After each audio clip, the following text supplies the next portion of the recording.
Usia saya 26 tahun.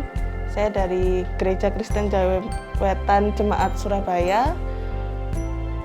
Saya tergabung di Blok 3, Kelompok 3. Nama saya Lilis Widiandari. Usia saya 52 tahun.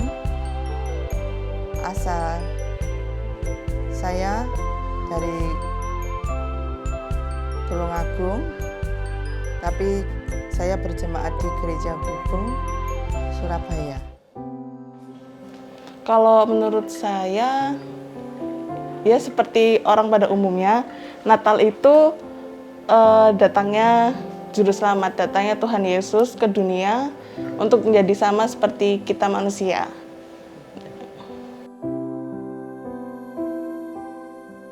Menurut saya hadiah Natal yang terbaik itu ketika Bapak itu bisa sedikit, istilahnya sedikit meninggalkan kesibukannya untuk cuti agar bisa Natalan bareng. Itu sih sudah luar biasa buat saya. Tuh.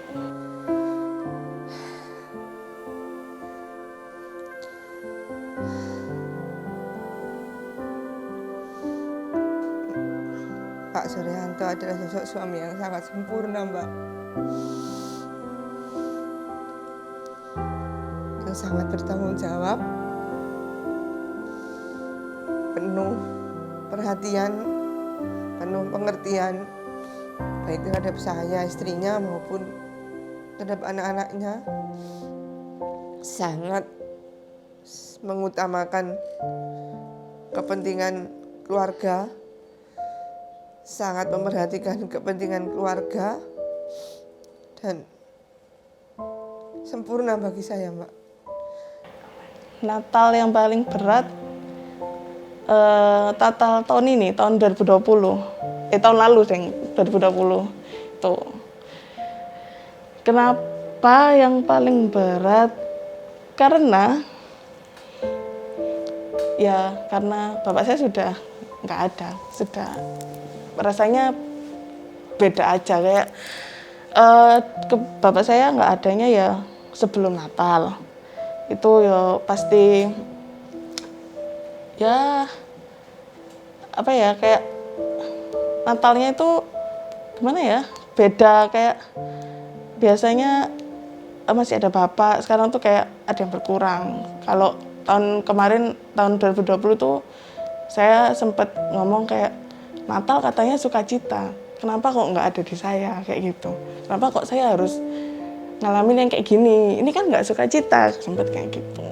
Waktu Natal itu kita ke makam, kan sesuatu yang baru, kayak biasanya kita bisa ngerayain Natal berlima itu tanpa kayak gitu. Kayak udah bapak, ya udah lengkap, bapak, mama, aku sama adikku yang adik-adikku 2 itu, terus kayak ya. Tapi sekarang untuk Natalan berlima aja udah nggak bisa. Kita cuman bisa ke makam, nyekar bapak, ya udah, jadi ya wis itu wis dianggap Natal berlimanya kayak gitu sekarang, gitu sih. Bedanya itu. Terus Pasti hancur, Mbak.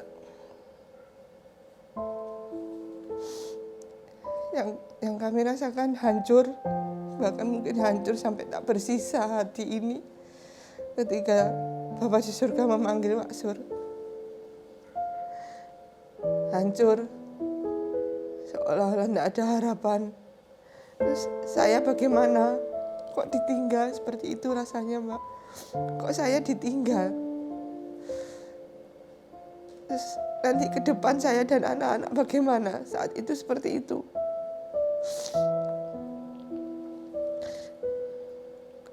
Dan meninggalkan saya pun tanpa pesan apa-apa. Jadi ya hancur, Mbak, hancur.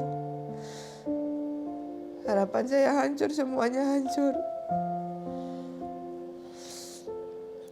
Pada saat suami saya dipanggil, saya tahu saya berdosa dengan bertanya, mengapa Tuhan? Itu saya tahu saya berdosa. Dan saya segera menyadari bahwa aku tidak boleh bertanya seperti itu ke Tuhan. Tidak boleh. Dari yang sebelumnya Tuhan Yesus itu baik, terhadap kami sekeluarga. Maka dengan peristiwa dipanggilnya Pak Sur ke surga, Tuhan Yesus itu sungguh amat sangat baik, tetap sangat amat sangat baik terhadap kami, terhadap Pak Sur.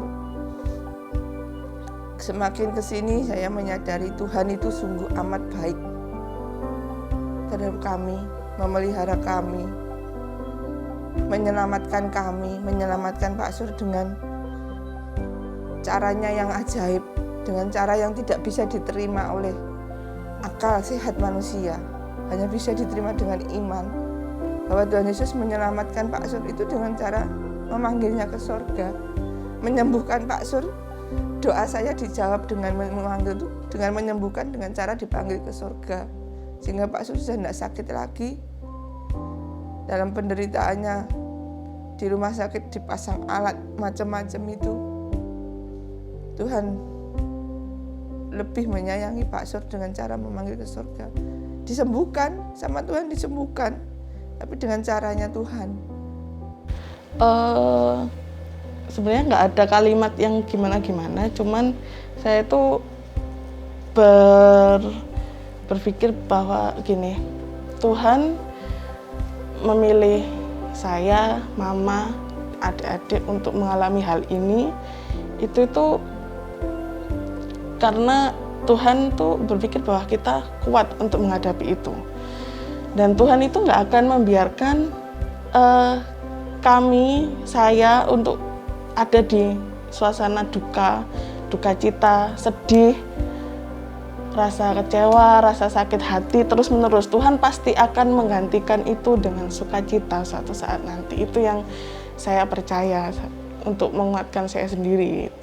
Udah sih, itu aja. Bahwa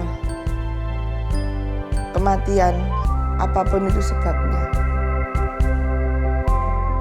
itu bukannya gagalnya sebuah doa. Kematian apapun sebabnya bukan gagalnya suatu mukjizat. Kematian adalah bukti dari kedaulatan kekuasaan Tuhan terhadap umatnya, kita orang percaya.